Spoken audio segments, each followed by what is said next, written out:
अखिलेश यादव अब से कुछ ही देर पहले प्रेस से मुखातिब हुए। उन्होंने पेंशन स्कीम के लेकर बहुत सारी बातें कही है। यूपी चुनाव में जो भागम भाग का दौर है उस पर भी उन्होंने टिप्पणी की है, लेकिन उन्होंने ये जरूर साफ तौर पर कहा कि हम किसी के घर में लड़ाई नहीं करवाते हैं, परिवार में लड़ाई बीजेपी करवाती है। हमारे पास बहुत सारी सीटें हैं, मैं जिस भी सीट से लड़ूंगा मेरी जीत सुनिश्चित है, मेरा जीतना तय है, हमारे पास बहुत सारी सीटें हैं। ये आश्वासन अखिलेश यादव की ओर से दिया गया।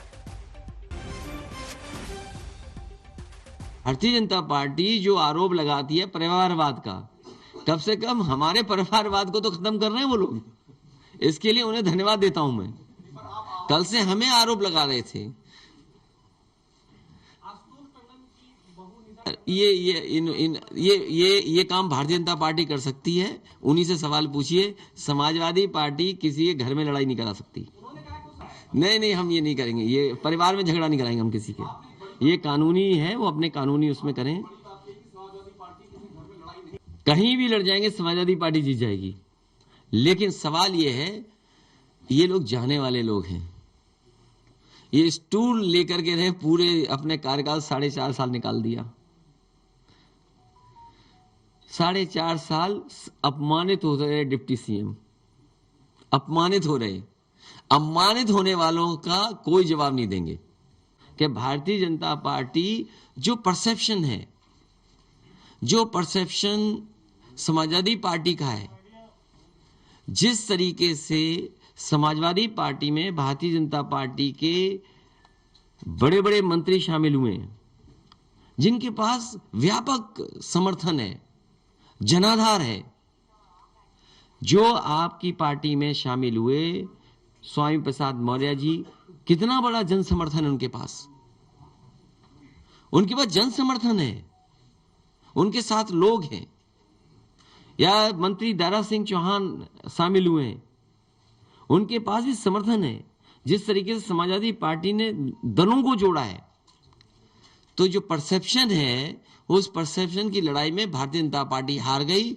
हम लोग आगे हैं, हम अपना मैनिफेस्टो रिलीज कर रहे हैं। वहीं यूपी चुनाव में भागम भाग का सिलसिला जारी है। नेता इधर से उधर हो रहे हैं, बागियों की भाग दौड़ चल रही है। मुलायम के रिश्तेदार प्रमोद गुप्ता ने आज बीजेपी का दामन थाम लिया। वो समाजवादी पार्टी के पूर्व विधायक रह चुके हैं। तो उधर कांग्रेस की कैंपेन गर्ल और पोस्टर गर्ल प्रियंका मौर्य भी बीजेपी में शामिल हो गई। रायबरेली से कांग्रेस विधायक अदिति सिंह ने भी कांग्रेस से इस्तीफा दे दिया है। अदिति लगातार बीजेपी के साथ ही हैं और अब उन्होंने चुनाव करीब आने पर विधायक पद से इस्तीफा दे दिया है। 3 तस्वीरें बयां कर रही हैं कि कैसे आने जाने का दौर शुरू हो चुका है। एक पार्टी छोड़ो दूसरी में जाओ, और इसके लिए प्रमुख तौर पर बीजेपी में शामिल होते ये तमाम लोग जो कि कांग्रेस से आ रहे हैं, समाजवादी पार्टी से आ रहे हैं। अदिति सिंह ने कांग्रेस का दामन छोड़ दिया। प्रियंका मौर्य भी कांग्रेस की पोस्टर गर्ल थी, उन्होंने भी बीजेपी का दामन थाम लिया। मुलायम सिंह यादव के साड़ू अब आ गए हैं, ये बताइए। पहले अपर्णा यादव आ गई थी, कल आज आप आ गए, क्यों आ गए बीजेपी में, क्या हो गया?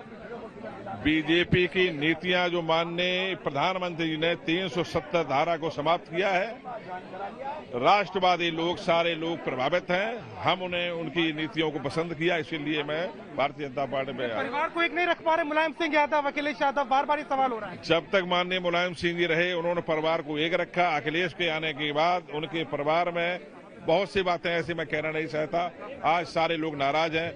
लगभग माननीय अध्यक्ष जी खड़े हैं, अगर अनुमति है तो 20 सपा के विधायक आज ही भारतीय जनता पार्टी ज्वाइन कर रहे हैं। नाराजगी क्यों हो गई? टिकट नहीं दे रहे थे, परिवार में बात नहीं है, नाराजगी क्यों हो गई?